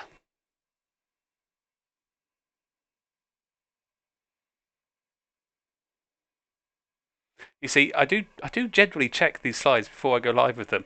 And when I was flicking through, I got to this slide and it said The English Patient winner Catherine Bigelow. And honestly, I couldn't remember who the director of English Patient was. And I thought, I don't think Jeremy Renner was in The English Patient. And he wasn't. And that really should have been a clue. Oh well. Number 9, Fargo, where the Oscar was won by Frances McDormand, who won Best Actress. And finally, number 10, Guess Who's Coming to Dinner, where the Oscar was won by Katharine Hepburn, who won for Best Actress. So, number 10, Katharine Hepburn. So that was our answers for round number 5. So what are your team scores at the end of round 5 before we head into our final round? The CS Professionals had a 1-point lead. 10 out of 10. Clean sweep for the Monktons. Excellent stuff. Well played. David Whitehead team on 39 out of 50. That's very good indeed. What's your total so far, Nina? What's your total over the whole quiz? Seem to think you were on 36? No, that's not right. It was higher than that. I can't remember now. Laurie Edmonds stumped 6 out of 10. They're on 42. Team Chewy, another clean sweep, 44. Luke Hayes' team on 35 total. Dope! 1 point ahead of Team Chewy is the Lockdowners on 45. Having got 7 out of 10 in that round. Oh, the Mr. Sears Professionals. Thank you, Dan. There you are. 8 out of 10. They're on 47, only 2 points ahead. Excellent stuff. Well played. And Susie's there. Oh, no, Susie. Oh, no need for the sad emoji.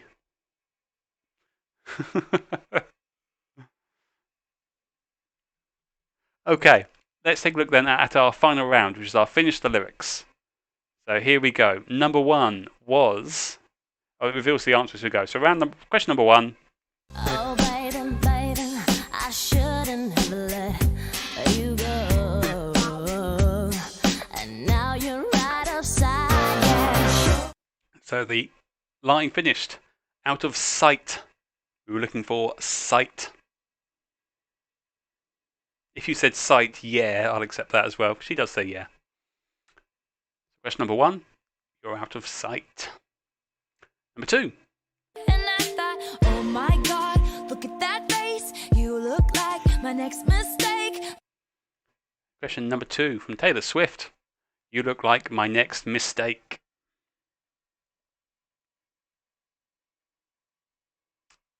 Number 3. Daddy, daddy, if you could only see just how good he's been treating me. You give us your blessing right now. You'd give us your blessing right now. So blessing right now. What I was looking for from number 3. From Papa Don't Preach. Number 4. Personal favourite. Always, I know you'll be at my show, watching, waiting, commiserating. From All the Small Things by Blink-182. Commiserating is what we were looking for. Number 4, commiserating. Number 5. Strange, but it's true. Hey, I can't get over the way you love me like you do. But I have to be sure when I walk out that door. Walk out the door. It's either that door or the door. Either is fine. It's used differently in different lyrics. Different lyrics, different verses. They use that or the. And it's different in live versions as well. Along those lines. So number 5, walk out that door. Or the door. That's fine too. Number 6. It's in the night. He drinks a whiskey drink, he drinks a vodka drink, he drinks a lager drink, he drinks a cider drink. He drinks a cider drink. He drinks a cider drink. Number 7. It's Robin's quiz. Starring Robin, got a green screen and a PowerPoint with lots of knowledge. Lots of knowledge. Green screen and a PowerPoint with lots of knowledge.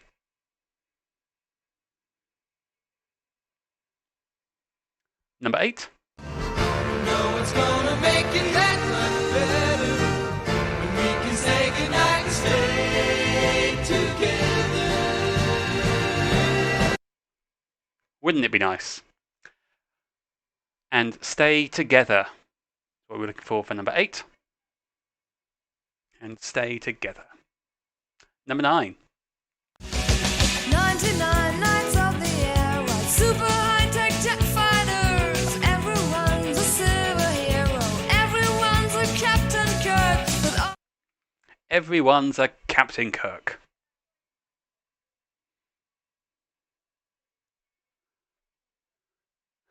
We got your song wrong.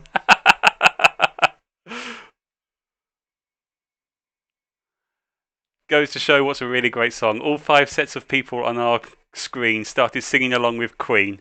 Not harmonious, but collegiate. Fabulous stuff. With number 9, if I'd done this in German, the missing words would have been the same. Because you listen to it in German, she sings along in German, then goes Captain Kirk. Except they then rhyme it with the next line, ends with firework, which I quite like. So take a listen out. Yeah, number 9, Captain Kirk. And finally, number 10. To the place I belong, West Virginia, Mountain Mama. Take me home, country road. So Mountain Mama is what I was looking for number 10. Mountain Mama. Millie has been singing Lewis's song all night.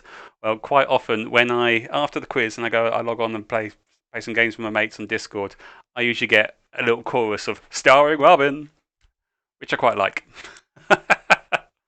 So that is our last set of answers for tonight's quiz.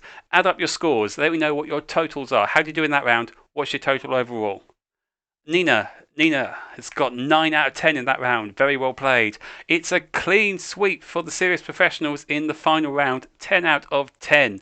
They cannot be caught, so they will be tonight's winners with 57.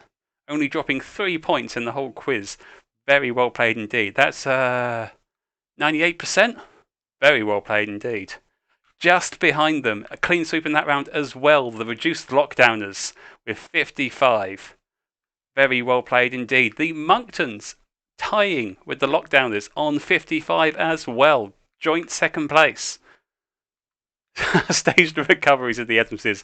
A clean sweep in the final round with 52. David Whitehead and Susie both coming in at 7 out of 10. On 46 for the Whiteheads, very well played, and 43 for Susie's team, saying the catchphrase round let them down. Sorry to hear that, Susie. The Hazes, 44 out of 60. You're very welcome. The Monktons say catchphrase saved us. Oh, thank you, David. A good quiz, except for Terry Pratchett. Well, I mean, I do have the entire works of Terry Pratchett here. I can just keep pulling out Terry Pratchett books and putting them on camera for quite some time, because I do have all 41 on these shelves. So I could do this quite a while. I'm a bit of a fan. And it has taken me, nearly 11 months of quizzing before I finally succumbed to doing a Discworld round. Oh, thank you, Judy. Thank you very much. I'm glad you enjoyed it.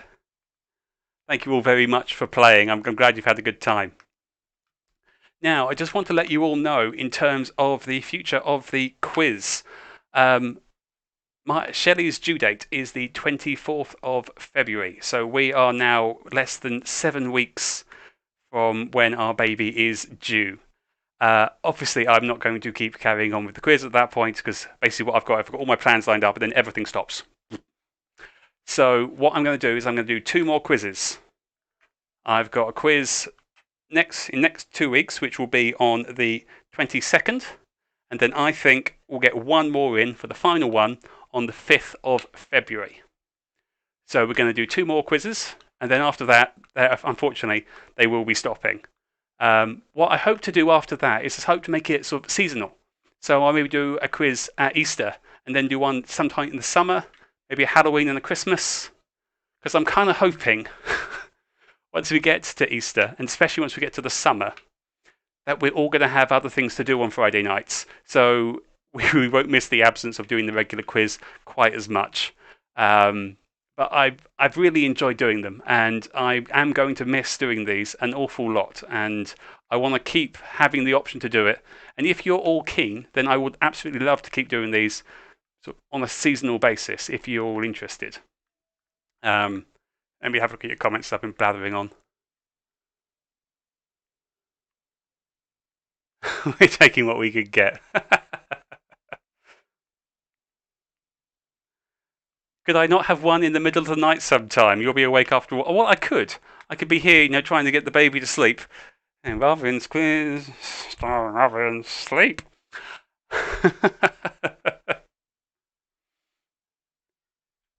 You should have applied for paternity leave before now. My paternity leave is all sorted out. That's all booked and all ready.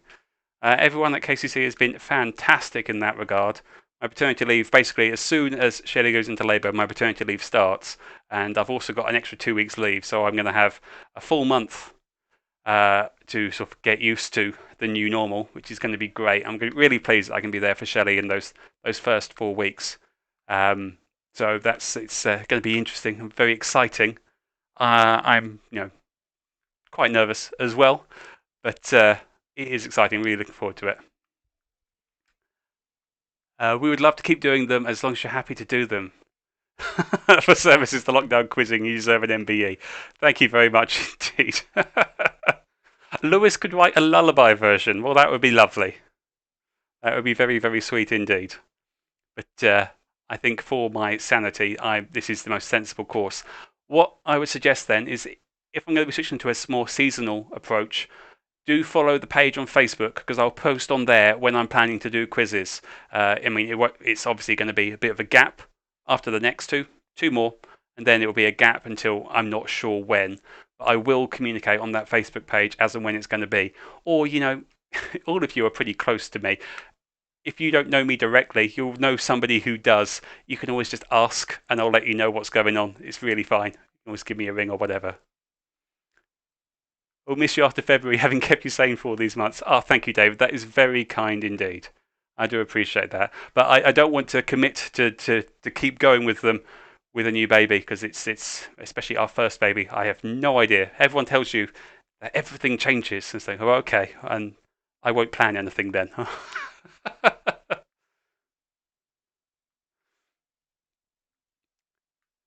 What I will say is I'll give you a bit of a hint. In 2 weeks' time, we're going to be doing a special.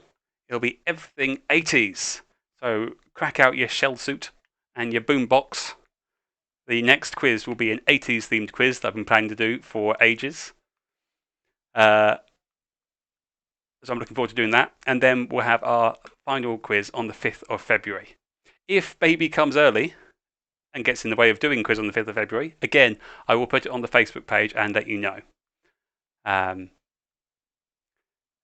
Thank you all very much indeed. You know, Nina, I will miss it as well. I will thoroughly miss it. I've really enjoyed doing these quizzes. It has been a lot of fun. And I was trying to work out the numbers. Let's see, because this was quiz number 25. So we've done a total of 25 times 60, 1,500 questions since last March when I started. So yeah, we've had a really good run. And if people are keen, I'll keep doing them. Talk to me on the Facebook page. 2 more. And after that, seasonal, but we'll see how things are going. Strap the baby to my chest and carry on. We'll see how we get on. And Dan says, and I thought I was Terry Wogan signing off. God, dear. Well, there's still 2 more.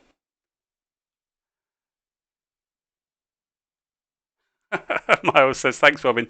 Sorry for being late. One of the disadvantages of being able to go out. Well, I'm hoping, Miles, that before long we will be able to join you. And at that point, these quizzes can become seasonal, because we'll all be able to go out and have wonderful, dinners out on Friday nights and go out for a drink and all those wonderful things that we used to do, which I'm sure we will be doing before long. And I'm sure it won't be that long. So, okay. So on that note, 2 more quizzes. Got 1 in 2 weeks, 1 2 weeks after that. Oh. Next to look forward to. Make sure you tell us when the baby arrives. I will do so, Sam. I'll put something up on the Facebook page and let you know that how things are, that everything's all right. So that just leaves me to say thank you all very much for playing along, both tonight and over the past 11 months. It has been absolutely terrific. I really, really enjoy it. I'm glad you're all having a good time as well. Look forward to the next couple before baby comes along. Thank you very much, Judy. Appreciate that. And I think on that note, I will sign off for the night. Good night, everyone. Have a wonderful weekend, and I will see you in 2 weeks' time. Lewis, take me away.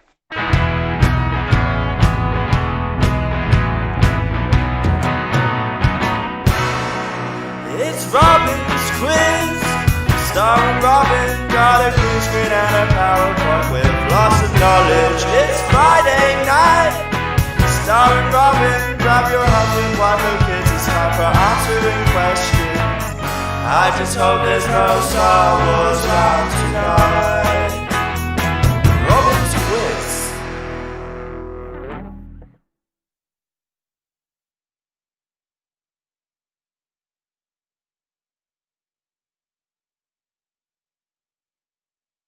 Good night, everyone.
Vamos.